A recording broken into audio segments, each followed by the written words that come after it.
नमस्कार, स्वागत है आपका डीबी लाइव ब्रेकिंग में। मैं हूं समीर आत्मज मिश्र और मेरे साथ है अंशिता। झारखंड में चुनावी सरगर्मी तेज हो गई है। महाराष्ट्र की ही तरह महाराष्ट्र में सीट शेयरिंग को लेकर अभी दोनों गठबंधनों में कोई फाइनल समझौता नहीं हुआ, लेकिन झारखंड में समझौते की तरफ बढ़ रहे हैं। एनडीए गठबंधन में सीट शेयरिंग का फॉर्मूला तय हुआ है। झारखंड में आज इंडिया गठबंधन के बीच सीट शेयरिंग पर बातचीत होगी। राहुल गांधी रांची पहुंच रहे हैं संविधान सम्मेलन में, और इसके बाद उनकी झारखंड में मुख्यमंत्री हेमंत सोरेन और तेजस्वी यादव, आरजेडी नेता तेजस्वी यादव के साथ भी मुलाकात होगी। इन सब के बीच झारखंड में राजनीतिक सरगर्मियां काफी तेज हो गई हैं, और तेज एनडीए में सीट शेयरिंग की घोषणा जैसे ही हुई उसके बाद से एनडीए के घटक दलों से पार्टी छोड़ने वाले नेताओं का सिलसिला भी शुरू हो गया। इन सब खबरों पर चर्चा होगी, लेकिन आपको बता दें कि झारखंड में 2 चरणों में मतदान होने हैं, 13 नवंबर और 20 नवंबर को, और 23 नवंबर को वो मतगणना होगी। उसी दिन परिणाम आएंगे। तो झारखंड में अब चुनावी सरगर्मी तेज होती जा रही है। एनडीए के घटक दलों के बीच कल देर शाम समझौता हुआ, जिसमें कुल 81 सीटें हैं झारखंड विधानसभा में, जिसमें 68 सीटों पर भारतीय जनता पार्टी चुनाव लड़ने जा रही है। 10 सीटें आजसू यानी ऑल झारखंड स्टूडेंट्स यूनियन को मिली हैं, 2 सीटें आरजेडी को और 1 सीट एलजेपी रामविलास पासवान यानी जो चिराग पासवान के पार्टी को, माफ कीजिएगा, 2 सीटें जेडीयू को मिली हैं, जो बिहार में सत्तारूढ़ पार्टी है, नीतीश कुमार की पार्टी है। और अब इंडिया गठबंधन के घटक दलों के बीच भी सीट शेयरिंग का फॉर्मूला आज बताया जा रहा है कि फाइनल हो जाएगा। हालांकि घोषणा नहीं हुई है, लेकिन वहां पर सीटें तय हो चुकी हैं, ऐसी खबरें आ रही हैं। तो क्या है खबरें, लेकिन बड़ी खबर यह है कि एनडीए में जब सीट शेयरिंग का फॉर्मूला, सीट शेयरिंग पर जब बात फाइनल हो गई, उसके बाद से ही पार्टी के नेताओं का पार्टी छोड़ने का सिलसिला वैसे ही शुरू हो गया जैसे हम लोगों ने हरियाणा में देखा था। अंशिता, ये बताएं कि किन खास लोगों ने, खास नेताओं ने झारखंड में भाजपा और ये आजसू दोनों ही पार्टियों से लोगों ने पार्टी छोड़ी है। कौन खास नाम है उनमें? जी बिल्कुल, मैं आपको बताना चाहूंगी कि यहाँ पर ये मतलब भगदड़ की बात जो आपने कहा वो ऐसा नहीं है कि सीट शेयरिंग से शुरू हुई है। पहले ही वहां पर बातें चल रही थी, क्योंकि बीजेपी का अक्सर ये कि वो एक तरीका अपनाती है, पहले बात खबरें मार्केट में लाती है, उसके बाद उसका क्या असर होगा उसका परिणाम देखती है, उसके बाद नतीजे लेती है। तो उसके बाद ये हुआ था कि एक लिस्ट पिछले दिनों वायरल हुई थी सोशल मीडिया पर, और जैसे ही वो लिस्ट बीजेपी की वायरल हुई, हालांकि उसे फाइनल लिस्ट नहीं बताया गया, बाद में इस तरह की खबरें आ गई कि वो लिस्ट फाइनल नहीं है, लेकिन वो लिस्ट जैसे ही आई भगदड़ शुरू हो गई, यहाँ पर नाराजगी देखने को मिल गई। और उसी दौरान उमाकांत रजक, जो आजसू के बड़े नेता माने जाते हैं, कई पद थे उनके पास, पूर्व मंत्री भी थे जब पहले सरकार रही थी, तो उस दौरान उनका जब नाम ये देखा गया कि उनका नाम कट रहा है, वो कई सीट्स, मतलब उनका एक सीट्स है जिस पर वो दावा ठोक रहे थे, वो जिन सीट्स पर दावा ठोक रहे थे उनको लगा कि वो सीट बीजेपी के पास जाने वाली है, तो इस वजह से उन्होंने पहले ही ये मन बना लिया था कि वो आजसू का साथ छोड़ देंगे, क्योंकि बीजेपी और आजसू के बीच जो सीट शेयरिंग होने वाली है उसमें जो सीट्स हैं वो आजसू की जो होनी चाहिए वो बीजेपी को जा रही है, क्योंकि बीजेपी ज्यादा सीट्स पर लड़ रही है। तो उसी नाराजगी के चलते उन्होंने पहले ही मन बना लिया था कि वो जेएमएम का हाथ थाम लेंगे, और वैसा ही हुआ। उमाकांत रजक ने छोड़ा, लेकिन उमाकांत रजक ही नहीं है, बीजेपी के हाजरा जो हैं उन्होंने भी छोड़ दिया साथ बीजेपी का। तो ऐसे एक साथ 2 झटके लगे एनडीए को, और इसमें ये कह सकते हैं कि आजसू को जो झटका लगा है वो बीजेपी के सहयोगी होने की वजह से ही लगा है कहीं ना कहीं, क्योंकि सबसे बड़ी सहयोगी वही है आजसू झारखंड में। तो ऐसे में और अभी ये जो सिलसिला है ये बहुत ज्यादा आगे बढ़ने वाला है। और जो पार्टी के नेताओं ने जो पार्टी छोड़ रहे हैं, सबसे बड़ा आरोप लगा रहे हैं, और उस मुद्दे पर, उस इश्यू पर आरोप लगा रहे हैं जिसको भारतीय जनता पार्टी या एनडीए गठबंधन कह लें एक बड़ा इश्यू बनाना चाह रहा है। वहां पर घुसपैठ की बात को लेकर, चूंकि झारखंड में असम के मुख्यमंत्री को बनाया गया है, वहां उसका प्रभार दिया गया है झारखंड का, और असम के मुख्यमंत्री अक्सर जो है बाहर से घुसपैठियों की बात करते हैं।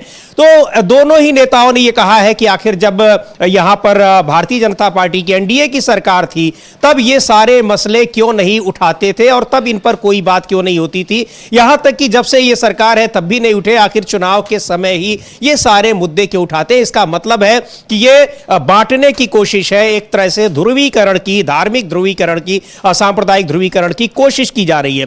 बहरहाल आज राहुल गांधी का वहां पर संविधान सम्मान सम्मेलन में वहां उनका भाषण है।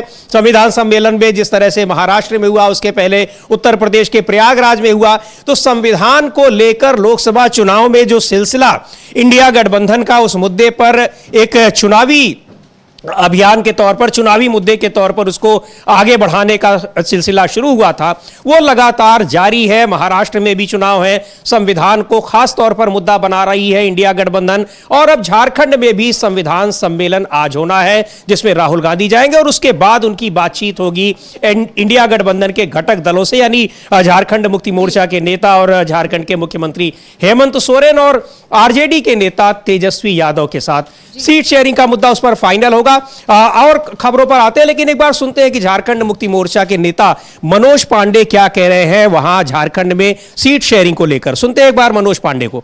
देखना क्या है, काफी जद्दोजहद के बाद सीट शेयरिंग अभी घोषणा हुई है, क्या क्या बवंडर आएगा उन लोगों के गठबंधन में, वो देखने की चीज है। ईचागढ़ के कार्यकर्ताओं ने, हुसैनाबाद के कार्यकर्ताओं ने कितना बवाल काटा, आपने भी देखा होगा।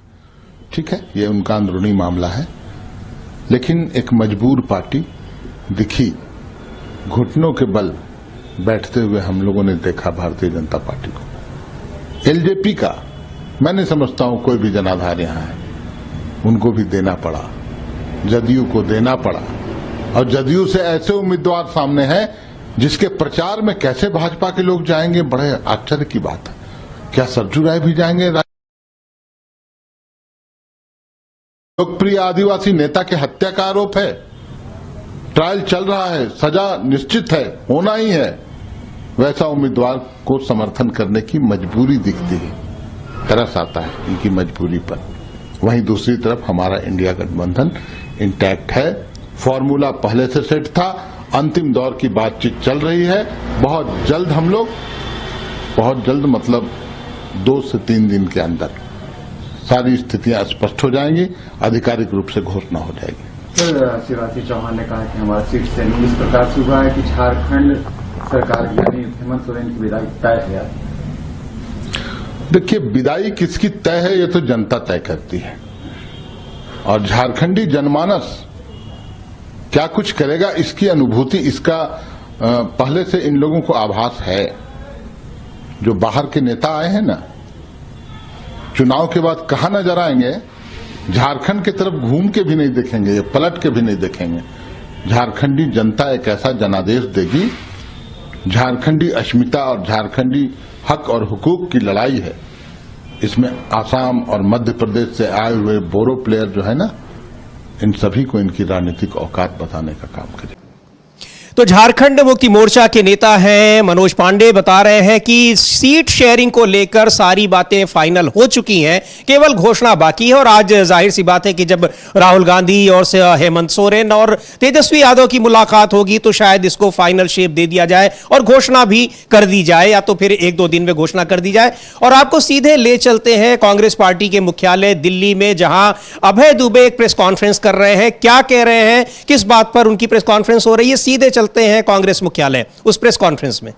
वो लागत बढ़ाई, खाद पर, कीटनाशक पर, ट्रैक्टर पार्ट्स पर, हार्वेस्टर पर, इन पर 12 से 18% तक जीएसटी लगा दिया गया। डीजल की कीमत बेतहाशा बढ़ा दी तो इनपुट कॉस्ट 25,000 रुपए बढ़ गई। एक चौंकाने वाला खुलासा हाल ही में हुआ है। पार्लियामेंट्री स्टैंडिंग कमेटी की जो रिपोर्ट है 69 नंबर की, उस रिपोर्ट में ये चौंकाने वाला खुलासा हुआ कि नरेंद्र तोमर साहब जो तत्कालीन कृषि मंत्री थे, वो नरेंद्र मोदी जी को 2017 से चिट्ठी लिख रहे हैं कि आप एग्रीकल्चर इनपुट्स पर, अर्थात कृषि यंत्रों पर, मशीनों पर, ट्रैक्टर्स पर, ट्रैक्टर पार्ट्स पर हार्वेस्टर पर से जीएसटी रेशनलाइज कीजिए या हटा दीजिए।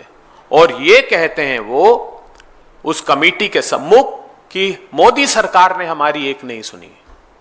तो कमेटी ने रिप्लाई में ये कहा है कि हम मानने को तैयार नहीं है कि 2017 से आप कह रहे हैं और मोदी सरकार इसका संज्ञान नहीं ले रही।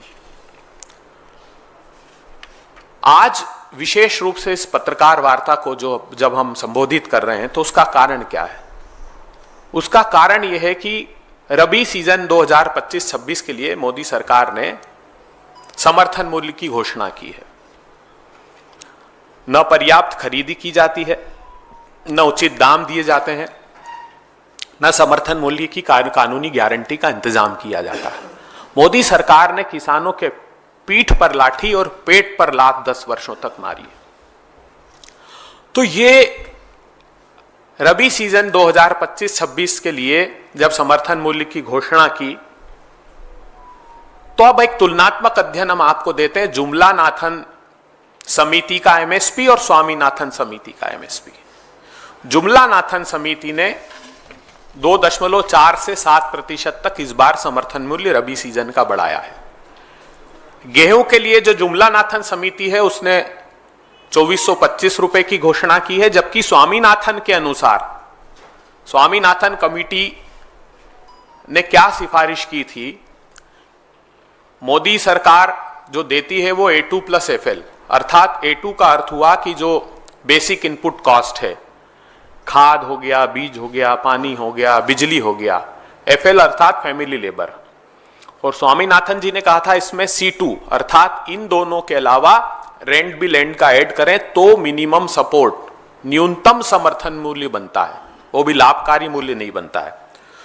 तो गेहूं पर 2425 जुमला नाथन समिति की सिफारिश है जो स्वीकार की कैबिनेट ने, और स्वामीनाथन 2580 रुपए, जो का 1980 रुपए इन्होंने घोषित किया है। स्वामीनाथन के अनुसार वो 2605 रुपए होता है। चना का 5650 है।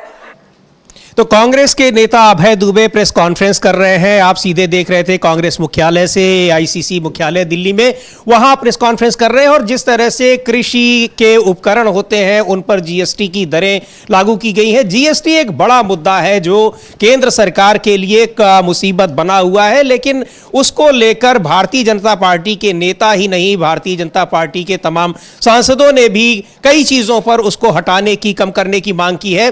लेकिन जीएसटी पर सरकार कुछ नहीं कर रही है, ये आरोप लगते हैं। और कहा जा रहा है कि तमाम ऐसी चीजों पर जीएसटी ली जा रही है जिन पर नहीं लेना चाहिए, और लेना भी चाहिए तो कम कर दिया जाना चाहिए, पर अभी वो चीजें हैं। निश्चित तौर पर यह भी एक मुद्दा है जो चुनाव में इंडिया गठबंधन के लिए एक बड़ा मुद्दा होगा। और जाहिर सी बात है कि अगर उस पर एक प्रेस कॉन्फ्रेंस की जा रही है तो यह एक इंडिया गठबंधन के लिए महत्वपूर्ण मुद्दा है। लेकिन इस बीच जिस तरह से चाहे महाराष्ट्र की बात करें जहां चुनाव होने वाले हैं, और अभी झारखंड की बात करें जहां सीट शेयरिंग पर बातचीत तय हुई है एनडीए गठबंधन की, तो दोनों ही पार्टियों में, महाराष्ट्र में तो अभी बात तय नहीं हुई है, घोषणा नहीं हुई है, तय करने का दावा तो किया जा रहा है एनडीए गठबंधन के घटक दलों की ओर से, लेकिन अभी कोई घोषणा नहीं हुई है। लेकिन महत्वपूर्ण बात यह है कि इसके पहले ही जिस तरह से पार्टी के नेताओं का पार्टी छोड़ने का क्रम जारी है, चाहे महाराष्ट्र हो और चाहे झारखंड हो,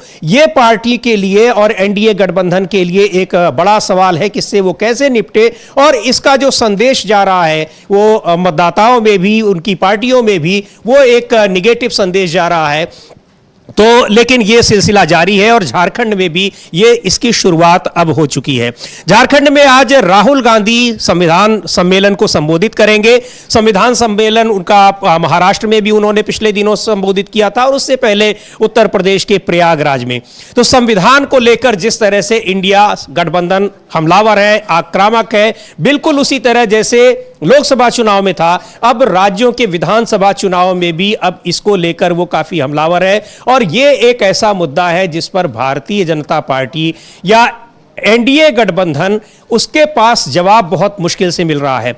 अंशिता बताएंगी कि किस तरह की प्रतिक्रियाएं आ रही हैं इन दोनों नेताओं के, या और भी जो नेता हैं जिन्होंने झारखंड में अभी सीट शेयरिंग के बाद पार्टी छोड़ने का ऐलान किया है, और जिस तरह से हेमंत सोरेन से उन्होंने मुलाकात की है, तो और नेताओं में या फिर किस तरह की वहां प्रतिक्रियाएं आ रही हैं? क्या अभी और भी नेता हैं जो लिस्ट में है, नाराजगी और नेताओं की? जी बिल्कुल, सबसे पहले तो यहाँ पर जैसा कि मैंने कहा कि सब कुछ फाइनल था, लेकिन अभी तक उम्मीदवारों के नाम की घोषणा इसलिए नहीं की है बीजेपी ने क्योंकि सिर्फ एक लिस्ट सोशल मीडिया पर वायरल की गई, और उसके बाद से ही जो भगदड़ मची या नाराजगी की खबरें आई तो बीजेपी ने उस लिस्ट को पीछे ले लिया।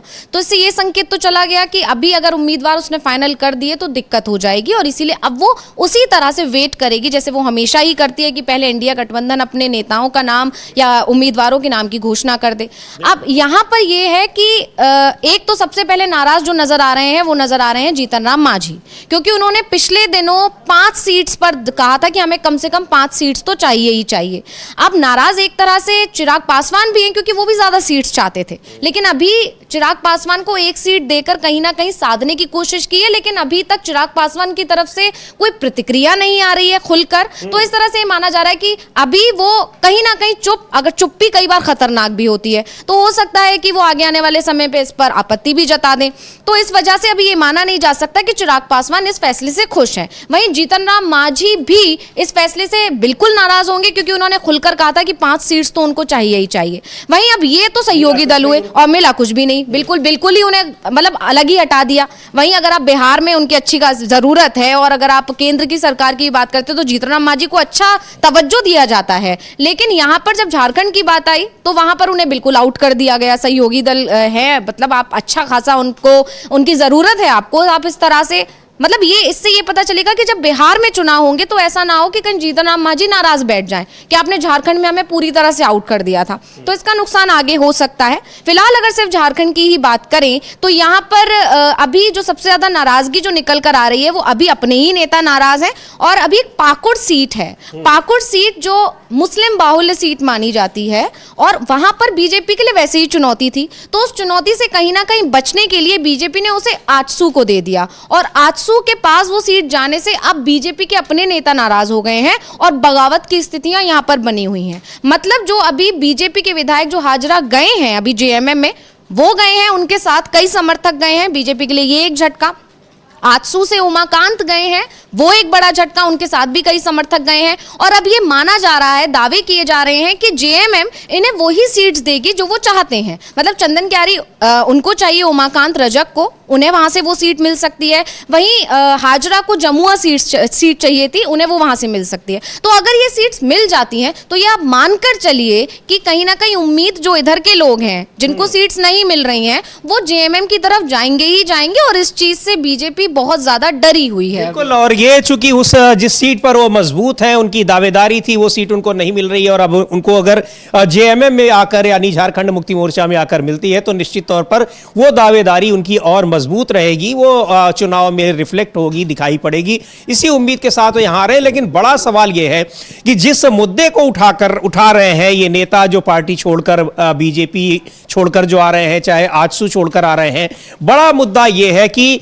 घुसपैठियों के मुद्दे को, जिसको भारतीय जनता पार्टी एक बड़े मुद्दे के रूप में लाने की कोशिश कर रही है, झारखंड में लगातार उसको उठा भी रही है, उसी मुद्दे पर यह नेता सवाल उठाते दिख रहे हैं कि जब आप सरकार में थे तो आपने उस पर क्या किया, और सरकार में भी रहते हुए जब दूसरी भी सरकार थी तो आप उस पर खामोश रहे। अब चुनाव के वक्त आपको वो सारी चीजें याद आ रही हैं, जबकि ये समस्या आज की नहीं है, ये पहले की है, और जिन स्थितियों को आप अभी उठा रहे हैं वो बहुत पहले से चली आ रही हैं।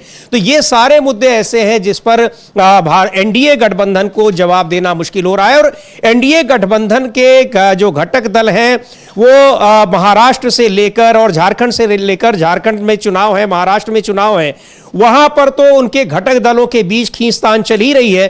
झारखंड में भले ही सीट शेयरिंग पर बातचीत हो गई हो, लेकिन खींचतान जारी है, जैसे अभी अंशिता बता रही थी।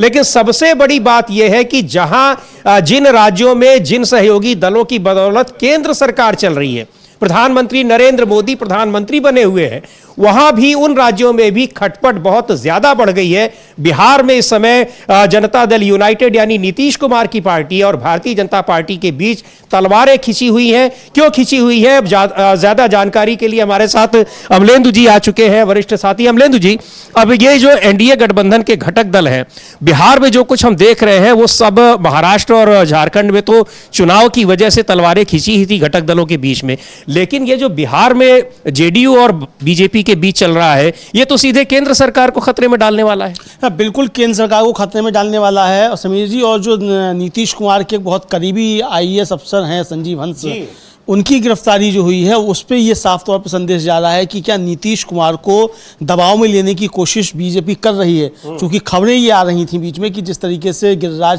सिंह की जो चल रही है यात्रा, उस यात्रा से नीतीश कुमार नाखुश हैं और उन्हें नीतीश कुमार को लग रहा है कि ये बीजेपी वहाँ अपने पैर फैलाने के लिए और नीतीश कुमार को डिच करने के लिए चाल चल रही है, ताकि विधानसभा चुनाव में बीजेपी अकेले चुनाव लड़े और फिर नीतीश कुमार से पल्ला झाड़ दे। नीतीश कुमार शायद इसको समझ गए थे। बीजेपी ने भी तैयारियां शुरू कर दी हैं शायद नीतीश कुमार की सरकार गिराने की। इस तरह की बातें भी कॉन्स्पिरेसी थ्योरीज चल रही हैं। अब ये है कि नहीं हम नहीं कह सकते, लेकिन ये कॉन्स्पिरेसी थ्योरीज चल रही हैं। तो ये जो चीज़ें चल रही हैं, इसमें बिहार में संकट बढ़ा हुआ है। इधर समीर जी, राहुल गांधी जिस तरीके से पहुंचने वाले हैं, आज झारखंड और संविधान सम्मेलन को संबोधित करेंगे।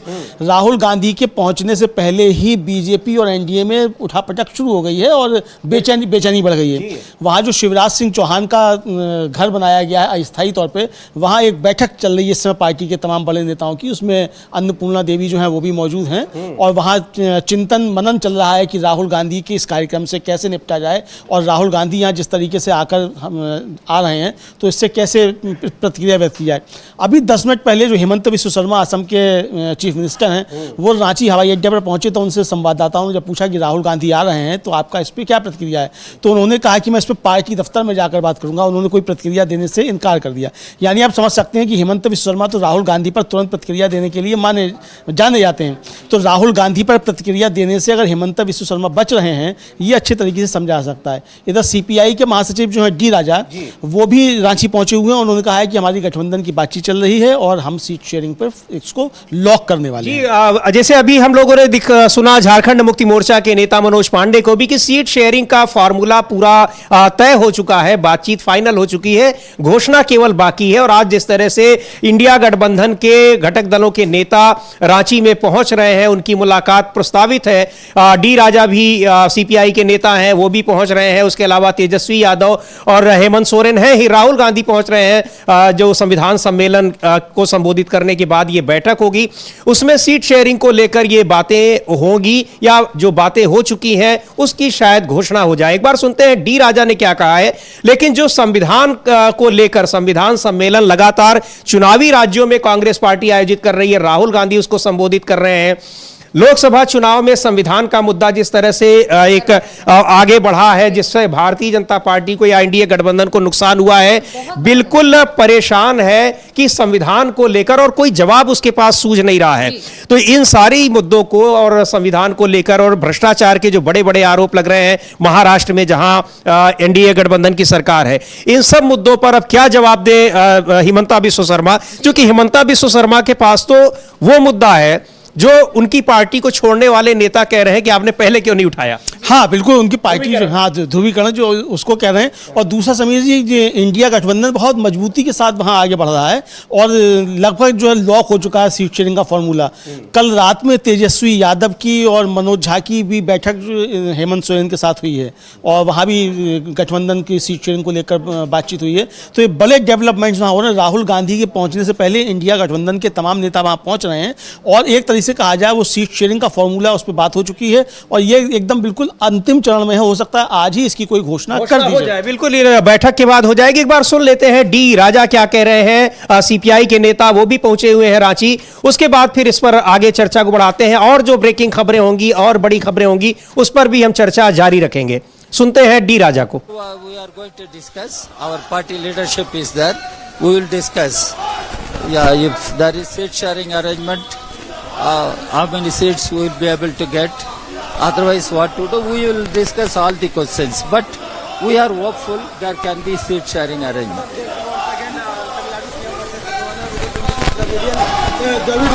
No, what the Tamil Nadu governor, Mr. Ravi, is doing is atrocious. He is governor, he should understand. And he thinks he can do anything. He is not a dictator and he must be called back immediately. The president should take note and call him back immediately. Remove him from governorship.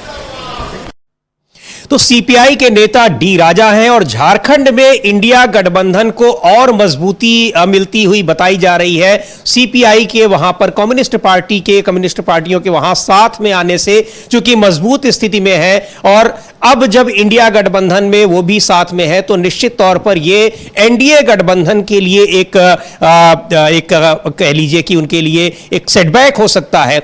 लेकिन जो NDA गठबंधन को सबसे ज्यादा जिस बात से नुकसान हो रहा है वो ये है कि हेमंत सोरेन को जिस तरह से ईडी के शिकंजे में फंसाया गया, उनको जेल जाना पड़ा, उनको पद छोड़ना पड़ा, दोबारा फिर वो आए, उनको मुख्यमंत्री पद की उन्होंने शपथ ली। ये मुद्दा झारखंड में भावनात्मक रूप से काफी हेमंत सोरेन को फायदा पहुंचाता दिख रहा है और ये भारतीय जनता पार्टी के लिए या एनडीए के लिए ये काफी नुकसानदायक साबित होता दिख रहा है। और जो नेता लगातार जो छोड़ रहे हैं उनको भी इस बात का आभास है। इसीलिए अब जैसे ही घोषणा हुई सीट शेयरिंग की एनडीए में, तुरंत वहां से नेताओं का जाने का सिलसिला शुरू हो गया। जी बिल्कुल, ये बिल्कुल आपने कहा है कि ये नेताओं को सबसे पहले भनक लग जाती है, जो जमीनी कार्यकर्ता होते हैं उनको पहले ही भनक लग जाती है कि इस बार होने क्या जा रहा है, लहर किस तरफ है। तो कहीं ना कहीं इसका असर इस पर दिखता है कि जैसे ही सिर्फ बातचीत ही शुरू हुई एनडीए में और इधर नेताओं ने भगदड़ शुरू कर दी, क्योंकि वो समझ रहे हैं कि यहाँ पर रहना उनके लिए बेनिफिशियल नहीं होने वाला है आगे आने वाले समय में। वहीं जैसे कि हम जानते हैं कि राहुल गांधी संविधान सम्मेलन करने जा रहे हैं, महाराष्ट्र में भी अभी पिछले दिनों उन्होंने किया। वो लगातार संविधान की बात कर रहे हैं, हाथ में उनके हमेशा संविधान की किताब होती है और सिर्फ वो मंचों से ही नहीं बोल रहे हैं, जमीनी स्तर पर जाकर भी उसके लिए काम कर रहे हैं। जैसे महाराष्ट्र में जब गए तो वो कोल्हापुर में जाकर दलित बस्ती में गए, वहां अचानक ही लोगों से मिले। कोई पहले से कार्यक्रम उनका तय नहीं था, उन्होंने अचानक ही ये प्लान बनाया और जाकर वहां बाकायदा परिवार के साथ बैठे, उनकी दिक्कतों को सुना। इसी तरह से अभी वाल्मीकि जयंती वाले दिन बीजेपी का पूरा प्लान एक तरह से उन्होंने फेल किया, वाल्मीकि मंदिर चले गए वो अचानक ही सुबह, जबकि बीजेपी ने बहुत सोच समझ के एक अच्छी खासी रणनीति के तहत ही वाल्मीकि जयंती के दिन शपथ ग्रहण समारोह रखा था। नायाब सिंह सैनी खुद वाल्मीकि मंदिर गए थे और इधर राहुल गांधी पहुंचे। तो इससे क्या हुआ कि कहीं ना कहीं जो लाइमलाइट बटोरने की कोशिश थी बीजेपी की और दलितों को सबसे ज्यादा फोकस करने की जो बीजेपी की कोशिश थी, क्योंकि दोनों ही राज्यों में चाहे वो लेकिन वो महफिल राहुल गांधी लूट ले गए पहले पहुंचे। बिल्कुल लाइमलाइट, मैं यहाँ ये वर्ड यूज करना चाहूंगी कि लाइमलाइट लूट ली पूरी राहुल गांधी ने, क्योंकि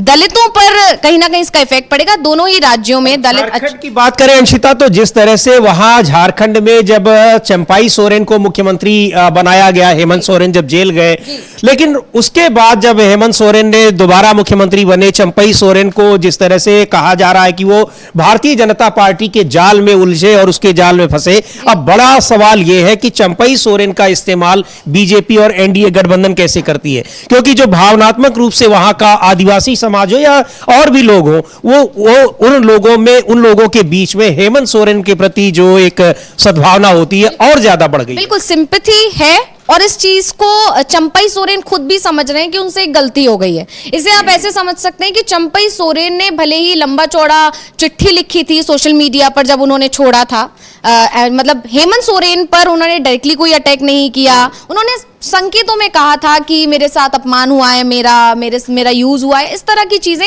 लेकिन जब से उन्होंने बीजेपी ज्वाइन की है, बीजेपी पूरी कोशिश में है कि चंपाई सोरेन डायरेक्टली अटैक करें हेमंत सोरेन पर, कल्पना सोरेन पर, बहुत सारी चीजें, लेकिन चंपाई सोरेन शांत हैं। और इससे कहीं ना कहीं ये अंदाजा लिया जा सकता है, कहीं ना कहीं ये संकेत है कि अभी चंपाई सोरेन पूरी तरह से ये सोचकर नहीं बैठे हैं कि उन्हें जेएमएम से पूरे नाते तोड़ने हैं। हो सकता है कि कल को वो घर वापसी की राह भी तलाशें और शायद इसीलिए मतलब उन्हें भी लग रहा है कि गलती कर दी है उन्होंने। और यही कारण है कि जो अब एनडीए में सीट शेयरिंग के बाद जिस तरह से चाहे वो बीजेपी के नेता हो चाहे आजसू के नेता हो, वो पार्टी छोड़ रहे हैं। और जाहिर सी बात है अगर छोड़ रहे हैं तो वो या तो जेएमएम में शामिल होंगे या कांग्रेस इसमें भी और भी कई नेता हैं जो लाइन में लगे हुए हैं, और जैसे अंशिता बता रही है कि चंपई सोरेन के भीतर भी उथल पुथल मची हुई है कि वो क्या करें क्या न करें। लेकिन यही सब कारण है कि जो हेमंत सोरेन, उनको आत्मविश्वास है, वो बता रहे हैं कि कितने मजबूत स्थिति में वो है।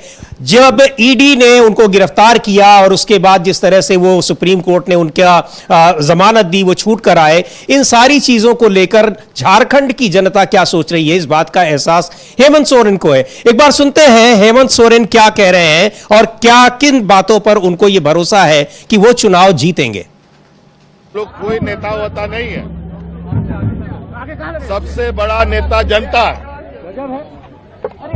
जनता जिसको चाहती है उसको आगे बढ़ाती है। हम लोग मात्र एक माध्यम है, और आज हमारे साथ जो उमा रजक जी और केदार हाजरा जी ने जो योगदान दिया है, उस योगदान का मतलब ये है कि इस राज्य में हमारे जो वंचित शोषित लोग हैं उनको मजबूत करने का, और कहीं ना कहीं इन लोगों का अनुभव, इन लोगों तक का जुड़ाव, और जो इस राज्य में जरूरत, जिनके मूल हमारे राज्यों के जो लोग हैं, जिनके जो वंचित लोग हैं, उनके लिए हम लोग काम कर सकें। क्या राहुल गांधी भी आ रहे हैं सर, कल राहुल गांधी आ रहे हैं, मिलने का कार्यक्रम है। देखिए, अभी कई नेताओं का आगमन होगा। निश्चित रूप से हमारे महागठबंधन के वो नेता हैं, और समय अनुसार हम लोग रणनीति के तहत अपने कार्यों को आगे बढ़ाएंगे। बीजेपी में चीजें तय हो गई थी यार, ये तो सुना है कि एक महीना पहले तय कर लिया गया था। सर, जैसे नॉमिनेशन शुरू हो गया है तो मतलब कब तक हो जाएगा? तो अभी समय है ना नॉमिनेशन का। सर, 81 की 81 विधानसभा में इस बार हम भारतीय जनता पार्टी को उनको डब्बे में बंद करेंगे। सर, आज जो लोग शामिल हुए हैं, क्या वो तो ये हेमंत सोरेन बता रहे हैं किस तरह से उनको भरोसा है कि उनकी पार्टी, उनका गठबंधन चुनाव जीत रहा है। और जो बात उन्होंने कही, राहुल गांधी आ रहे हैं तो सीट शेयरिंग पर बातें होंगी, और जो कहा जा रहा है कि बातें फाइनल हो गई हैं, केवल घोषणा बाकी है। लेकिन एक बड़ी खबर लेकर आ रहे हैं अमलेंदु जी, महाराष्ट्र से खबर आ रही है। अमलेंदु जी, क्या है जानकारी ये है समीर जी की सोशल मीडिया इस समय, चूंकि आप जानते हैं कि चुनाव का एक बड़ा हथियार बना हुआ है सोशल मीडिया। सोशल मीडिया पर अब एक तरीके से कहा जाए तो चुनाव आयोग की वो सख्त नज़र है, इस समय ये कहा सकता है। अब चुनाव आयोग कितना सख्त है ये तो हम नहीं कह सकते, लेकिन फिलहाल जो खबर है वो ये है कि 1752 पोस्ट सोशल मीडिया से हटाने का आदेश मुख्य निर्वाचन अधिकारी ने सोशल मीडिया मंचों को भेजा है। और इस आदेश के अनुपालन में इन आपत्तिजनक पोस्ट में से 143 फेसबुक पर, 280 इंस्टाग्राम पर, 1296 एक्स पर, 31 यूट्यूब पर और 2 अन्य सोशल मीडिया मंच पर पाई गई। फेसबुक ने अब तक 16 पोस्ट हटा दी हैं, एक्स ने 251 और यूट्यूब ने 5 पोस्ट हटा दी हैं। 127 और पोस्ट पर कार्रवाई का इंतजार है। और ये जो नोटिस भेजा गया है ये सूचना प्रौद्योगिकी अधिनियम की धारा 79(3)B के तहत भेजा गया, जो ये कानून जो है प्रवर्तन एजेंसियों को किसी भी ऐसी सामग्री हटाने का अधिकार देता है जिसका उपयोग गैर कानूनी गतिविधियों के लिए किया जा सकता है। तो ये हाँ IT एक्ट जो है, तो ये अभी तक वहाँ जो है निर्णय लिया गया है। ये कुछ है जानकारी की किस तरह की पोस्ट को उसने आपत्तिजनक समझा और उनको हटाने का निर्देश? अभी ये नहीं आया है, लेकिन ये बताया गया है कि ये आपत्तिजनक पोस्ट हैं। अब जब जिनकी पोस्ट हटी हैं उनकी जब प्रतिक्रियाएं आएंगी तब मालूम पड़ेगा कि आपत्तिजनक पोस्ट के पीछे कौन सी पोस्ट हटाई जा रही हैं, वास्तव में आपत्तिजनक हैं या विरोधियों की पोस्ट हटाई जा रही है। ये उसके बाद मालूम पड़ेगा जब उन लोगों के आएंगे बयानात आएंगे। इधर ये कि जो उनका सी विजिल ऐप है उस पर 420 शिकायतें जो थी वो आचार संहिता के उल्लंघन की प्राप्त हुई, जिनमें से चुनाव आयोग का कहना है कि उसने 414 शिकायतों का निपटारा कर दिया है। सबसे ज्यादा निपटारे ठाणे जिले में हुए हैं, और ठाणे जिला जो है वो मुख्यमंत्री एकनाथ शिंदे का गढ़ समझा जाता है। समीर जी, ये है कि अब वहां पर चुनाव आयोग वहां जो निर्वाचन अधिकारी हैं सक्रिय हो गए हैं और पोस्ट हटाने करे, लेकिन बड़ा सवाल यह है, और जब जैसे ही जानकारी मिलेगी उससे भी आपको अपडेट करेंगे कि किस तरह की पोस्ट को जो सोशल मीडिया में पोस्ट की जा रही हैं उनको आपत्तिजनक माना जा रहा है। लेकिन जिस तरह से विपक्ष लगातार चुनाव आयोग पर यह आरोप लगा रहा है कि वो भारतीय जनता पार्टी के फेवर में काम कर रहा है, इस तरह के आरोप लगातार लग रहे हैं। और यही नहीं, ये आरोप लगाते हुए चुनाव आयोग से शिकायत भी की गई है हरियाणा को लेकर। इन सारे मुद्दों पर निर्वाचन आयोग की साख भी दांव पर लगी हुई है और उसको जवाब देना पड़ रहा है। हालांकि जो शिकायत हरियाणा के मामले में दर्ज की गई थी उस पर अभी कोई आधिकारिक जवाब नहीं आया है, उस पर लिखित कोई जवाब नहीं आया है। लेकिन जो प्रेस कॉन्फ्रेंस हो रही थी, महाराष्ट्र और झारखंड के चुनाव की तारीखों की घोषणा हो रही थी, उसमें बहुत हल्के में उस शिकायत को लेकर जवाब दिया था मुख्य चुनाव आयुक्त ने। विपक्ष नाराज है, लगातार इस पर सवाल उठा रहा है और संजय राउत ने तो बहुत ही कड़े शब्दों में निर्वाचन आयोग की आलोचना की है। साफ तौर पर आरोप लगाया है कि वो बीजेपी से पूछकर, उसके अपने फैसले होते हैं, बीजेपी के नेताओं से पूछकर, कंसल्ट कर, और वो जो कहते हैं उन्हीं के अनुसार वो अपने फैसले लेते हैं और बदल भी देते हैं। चाहे हरियाणा में चुनाव की तारीखों को बदलने की बात हो या फिर अभी उत्तर प्रदेश में जो 9 सीटों पर उपचुनाव हो रहे हैं वहां भी बीजेपी ने तारीख बदलने की बात कही है, 13 से बढ़ाकर उसको 20 तारीख करने की बात कही है। अभी चुनाव आयोग ने कोई फैसला नहीं लिया है, लेकिन ऐसा माना जा रहा है कि शायद बीजेपी के नेताओं की अपील है तो वो उसको बढ़ा दे। बिल्कुल, जैसे कि हरियाणा में आपने कहा ही, हरियाणा में ये देखा ही गया था। और उसके अलावा जो आरोप जो लग रहे हैं चुनाव आयोग पर, वो यूं ही नहीं लग रहे हैं। इससे पहले एक बार कर्नाटक चुनाव के दौरान 2018 का मामला है, तब अमित मालवीय ने पहले ही ट्वीट कर दिया था कि कब चुनाव के तारीखें आने वाली, क्या तारीखें होने वाली हैं। और चलिए 2018 की बात ना करें, अभी हाल ही में जब हिमंता बिस्वा शर्मा झारखंड में 14 अक्टूबर की शाम को कहते हैं कि कल शाम तक तारीखों का ऐलान हो जाएगा, और अगले दिन 15 अक्टूबर की सुबह सुबह चुनाव आयोग की तरफ से ऐलान हो जाता है कि आज शाम को 3:30 बजे घोषणा कर रहे हैं, तो ये अपने आप में बड़ा सवाल था। तो विपक्ष अगर कुछ आरोप लगा रहा है तो उसमें कुछ ना कुछ सच्चाई तो है, इस तरह की चीजें जब निकल कर आती हैं। और जेएमएम ने बाकायदा उस मुद्दे को उठाया और मनोज पांडे जी का ही बयान आया था और बाकायदा वीडियो उन्होंने जारी करके कहा था कि ये सब कुछ प्लानिंग के साथ हो रहा है झारखंड को लेकर। या और वैसे भी सबसे बड़ा आरोप जो लग रहा है झारखंड को लेकर वो ये है कि अभी चुनाव होने ही नहीं थे, वहां समय से पहले ही चुनाव कराए जा रहे हैं। तो ये सारी चीजें कहीं ना कहीं चुनाव आयोग पर संदेह पैदा करती हैं। जनता का विश्वास भी है चुनाव आयोग पर, लेकिन धीरे धीरे वो विश्वास खत्म हो रहा है। और मुझे लगता है उन सबसे ध्यान भटकाने के लिए ही ये पोस्ट और ये सारी चीजें जो डिलीट करवाना, इस सब में ये किया जा रहा है, जो भी खबर आ रही है। बिल्कुल। और झारखंड में आज दौरे पर हैं राहुल गांधी हैं, वहां संविधान सम्मान सम्मेलन को संबोधित करेंगे और जो इंडिया गठबंधन के घटक दलों के नेता हैं उनके साथ भी मुलाकात होगी। और बताया जा रहा है कि इस मुलाकात के दौरान सीट शेयरिंग पर आधिकारिक रूप से कोई एक बयान आएगा या फिर आधिकारिक रूप से उसकी घोषणा हो जाएगी, जिसका दावा किया जा रहा है कि बातें सारी फाइनल हो चुकी हैं, केवल घोषणा बाकी है। एक बार सुनते हैं झारखंड मुक्ति मोर्चा के नेता मनोज पांडे क्या दावा कर रहे हैं, क्या कह रहे हैं। लेकिन आज राहुल गांधी हैं रांची में, तेजस्वी यादव से उनकी मुलाकात होगी, हेमंत सोरेन से होगी और सीपीआई के नेता डी राजा भी पहुंच चुके हैं रांची में, जिनको अभी थोड़ी देर पहले हम लोगों ने सुनवाया आपको कि वो भी सीट शेयरिंग को लेकर बात कर रहे हैं। तो इंडिया गठबंधन में सीट शेयरिंग को लेकर आज आधिकारिक रूप से घोषणा हो सकती है या फिर बात फाइनल हो जाए, हो सकता है कि एक आध दिन बाद घोषणा हो जाए। लेकिन सुनते हैं मनोज पांडे जो झारखंड मुक्ति मोर्चा के नेता हैं, वो क्या कह रहे हैं सीट शेयरिंग को लेकर। देखना क्या है, काफी जद्दोजहद के बाद सीट शेयरिंग अभी घोषणा हुई है। क्या क्या बवंडर आएगा उन लोगों के गठबंधन में, वो देखने की चीज है।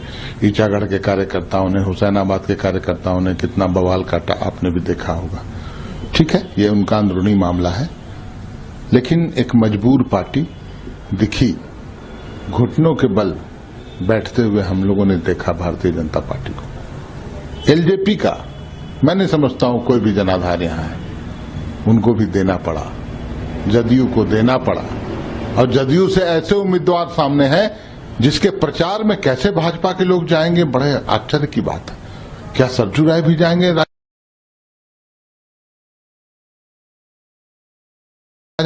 जिन पर एक लोकप्रिय आदिवासी नेता के हत्या का आरोप है, ट्रायल चल रहा है, सजा निश्चित है, होना ही है, वैसा उम्मीदवार को समर्थन करने की मजबूरी दिखती है, तरस आता है इनकी मजबूरी पर। वहीं दूसरी तरफ हमारा इंडिया गठबंधन इंटैक्ट है, फॉर्मूला पहले से सेट था, अंतिम दौर की बातचीत चल रही है।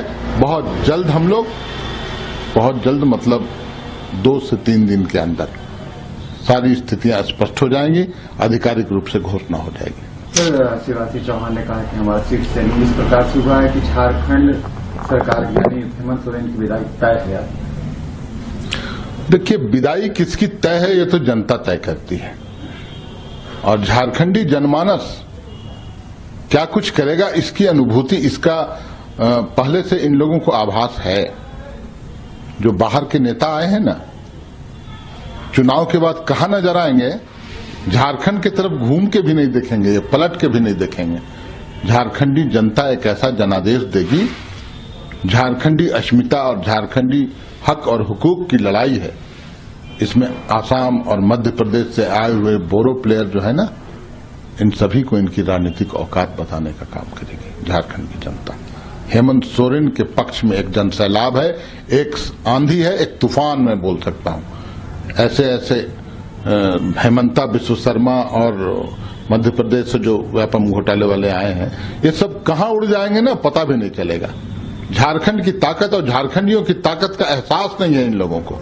बड़बोले लोग हैं, बड़े बड़े बात बोल रहे हैं। आइए मैदान में देखता हूं। सर, नामांकन की प्रक्रिया भी शुरू हो गई फर्स्ट फेज। तो मनोज पांडे बता रहे हैं कि सारी बातें सीट शेयरिंग को लेकर सब चीजें फाइनल हो गई हैं, मोहर लगनी बाकी है, और आज जब इंडिया गठबंधन के नेता मिलेंगे, बैठेंगे, तो वो चीज फाइनल हो जाएगी, वो मोहर भी लग जाएगी। लेकिन बड़ी बात, महत्वपूर्ण बात कर रहे हैं अमलेंदु जी, अगर आपने सुना ही होगा जो कह रहे थे मनोज पांडे, वो हिमंता विश्व शर्मा का नाम तो ले रहे हैं, लेकिन शिवराज सिंह चौहान की पहचान कह रहे हैं कि व्यापम घोटाले वाले जो मध्य प्रदेश से आए हैं, शिवराज सिंह चौहान की ओर इशारा होगा उनका मेरे ख्याल से। हाँ, बिल्कुल उनकी तरफ होगा। हालांकि उनको हिमंता विश्व शर्मा के लिए भी कहना चाहिए था जो अमित शाह ने कहा था, नारदा सारदा घोटाले वाले, तो उनके लिए भी ये कहना चाहिए था, तो वो शायद भूल गए होंगे, दिमाग से उतर गया होगा, तो ये हो सकता है। लेकिन इधर एक बड़ी खबर समझिए कि कल बॉम्बे हाई कोर्ट जो है उसने एक आदेश पारित किया है, और उसने आदेश पारित ये किया है, मतलब एक याचिका दायर की गई। वो याचिका दायर की है कि विधायक हैं चंद्रकांत निम्बा पाटिल, और ये औरंगाबाद के मुक्ताई नगर निर्वाचन क्षेत्र से हैं ये, और ये निर्दलीय विधायक थे। इनकी एक याचिका थी, इन्होंने ये आरोप लगाया था कि 45,000 मतदाता पहचान पत्रों की नकल की गई, और जब उन्होंने चुनाव आयोग के स्थानीय अधिकारियों के पास शिकायत दर्ज कराई, तो जो निर्वाचन पंजीकरण अधिकारी है उसने विधायक जी पर यह दबाव बनाया कि वो मतदाता पंजीकरण नियम 1960 के तहत निर्धारित फॉर्म 7 भरकर अपनी शिकायत प्रस्तुत करें। यानी जब तक 45,000 वो फॉर्म 7 दाखिल नहीं करेंगे तब तक इस पर विचार नहीं किया जाएगा। इस पर जो खंडपीठ थी 2 जजों की, जस्टिस विभा कंकनवाड़ी और संतोष चपलगांवकर, इसने जो है ये उम्मीद जताई कि महाराष्ट्र विधानसभा चुनाव में कोई फर्जी मतदान ना हो, इसके लिए चुनाव आयोग कोई मॉड्यूल विकसित करे। चुनाव आयोग ने भरोसा दिया कि वो फर्जी मतदान ना हो ये सुनिश्चित करने के लिए कोई मॉड्यूल विकसित करेगा। अब जिस तरीके से अभी समीर जी कल ही शायद मिले हैं जाकर के इंडिया गठबंधन के लोग चुनाव आयोग से कि किस तरीके से वहाँ फर्जी वाला किया जा रहा है, वोटिंग लिस्ट में से नाम काटे जा रहे हैं। यहाँ तो एक विधानसभा क्षेत्र से ही 45,000 डुप्लीकेट हो गए। अब आप समझ सकते हैं किस तरीके से फर्जी मतदान हो सकता है। तो जो आरोप लग रहे हैं विपक्ष की तरफ से कि भारतीय जनता पार्टी को सिर्फ चुनाव आयोग का सहारा है, तो ये इस मुकदमे से जो है इससे भी समझ में आती है।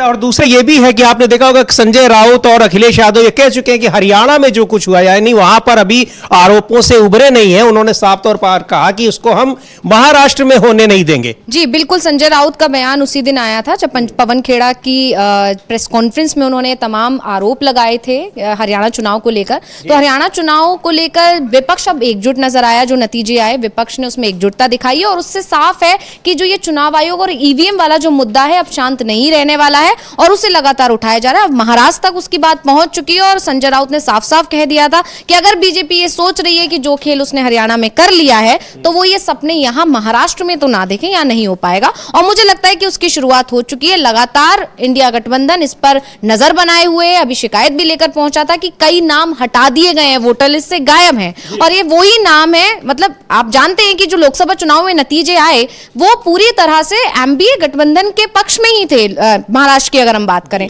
तो उससे संकेत मिल चुके हैं कि महाराष्ट्र में चुनाव होंगे तो जनता किस तरफ जा सकती है, तो उसकी तैयारी में कहीं ना कहीं बीजेपी लग गई है। इस तरह के आरोप लग रहे थे और वोटर लिस्ट को लेकर जो ये बात निकल कर आई है, इस पर ध्यान जिस तरह से दे रहा है इंडिया गठबंधन, साफ है कि ये मुद्दा अब शांत नहीं बैठेगा और बीजेपी के लिए मुश्किल तो खड़ी होने वाली है। बिल्कुल। और हरियाणा चुनाव की बात करें तो हरियाणा में पहले ही कांग्रेस पार्टी चुनाव आयोग में शिकायत दर्ज करा चुकी है, और शिकायत ही नहीं, उसने 20 विधानसभा सीटों के दस्तावेज प्रस्तुत किए हैं चुनाव आयोग के सामने कि किस तरह से ईवीएम मशीनों में खराबी रही, पूरी तरह से चार्ज रही 99% ईवीएम मशीनें, और जो 99% चार्ज्ड ईवीएम मशीनें थी उन्होंने किस तरह से भारतीय जनता पार्टी के पक्ष में वोट दिया है। तो करीब 20 विधानसभा सीटों का दस्तावेज लेकर जाकर उन्होंने चुनाव आयोग को दिया है। चुनाव आयोग की तरफ से भी कोई आधिकारिक उस पर जवाब नहीं दिया गया है, कोई आधिकारिक अभी कोई उसका स्टेटमेंट नहीं आया है, लेकिन जवाब वो देगा ही। पर अब जो चुनाव आयोग के ऊपर जिस तरह से संदेह की, शक की और आरोपों के लगातार दौर चल रहे हैं, और जो महाविकास अघाड़ी यानी इंडिया गठबंधन के घटक दल जो अब अलर्ट हो रहे हैं, अलर्ट होने की बात कर रहे हैं, आयोग पर आरोप लगा रहे हैं, वो निश्चित तौर पर एक संवैधानिक संस्था की जो शुचिता है या फिर उसकी कार्यशैली है उसको कहीं ना कहीं उसकी क्रेडिबिलिटी को प्रभावित करने वाले हैं। चुनाव आयोग इससे कैसे निपटता है, कैसे इसको देखता है, कैसे जो विपक्षी दल है उनको संतुष्ट करता है, ये बड़ा सवाल होगा। लेकिन अमलेंदु जी शायद कुछ बड़ी खबर के साथ फिर आए हैं। एक बड़ी खबर, अंतर्राष्ट्रीय खबर है समीर जी, जो इजराइल में नेतन्याहू का घर है, उनके परिजनों के घर पर ड्रोन से हमला हुआ है। हालांकि उनके परिजन भी घर पर नहीं थे और नेतन्याहू भी घर पर नहीं थे, लेकिन ये बड़ी खबर आ रही है कि ड्रोन से हमला अभी थोड़ी देर पहले हुआ। तो ड्रोन से हमला हुआ, बड़ी खबर है। इस पर जो कुछ भी अपडेट होगा आपको डीबी लाइव पर हम उससे अपडेट करेंगे, आपको दिखाएंगे। लेकिन अभी बड़ी खबर आ रही है कि नेतन्याहू के परिजनों के घर पर ड्रोन से हमला हुआ है। अमलेंदु जी ने अभी अभी ये सूचना दी है। और अभी जो की बड़ी खबर है यहाँ की, भारत की, उसमें है कि झारखंड में और महाराष्ट्र में चुनावी गतिविधियां तेज हो गई हैं। झारखंड में आज राहुल गांधी का दौरा है, वहां संविधान सम्मेलन को संबोधित करेंगे। तेजस्वी यादव, हेमंत सोरेन और डी राजा के साथ उनकी मुलाकात होगी। सीट शेयरिंग के मुद्दे पर आज बातचीत फाइनल होगी, शायद उसकी घोषणा भी हो जाए कितनी सीटों पर कौन पार्टी वहां चुनाव लड़ेगी। लेकिन इन सब के बीच एनडीए में जब झारखंड में सीट शेयरिंग की घोषणा होने के बाद पार्टी नेताओं का पार्टी छोड़ने का क्रम जारी है। इन सब पर लगातार हम आपको अपडेट देते रहेंगे, बने रहिए डीबी लाइव के साथ। इस कार्यक्रम को अब यही समाप्त कर रहेंगे और मुझे अंशिता को अनुमति दीजिए बहुत, और अमलेंदु उपाध्याय जी ने इसमें जो सहयोग दिया, हमारे न्यूज रूम के तमाम साथियों ने जो तमाम इनपुट्स दिए, खासतौर पर अमलेंदु जी ने जिस तरह से तमाम खबरों पर नजर बनाए रखी, उसके बारे में जानकारी दी, उन सब लोगों का शुक्रिया। और अब मुझे और अंशिता को दीजिए अनुमति। नमस्कार।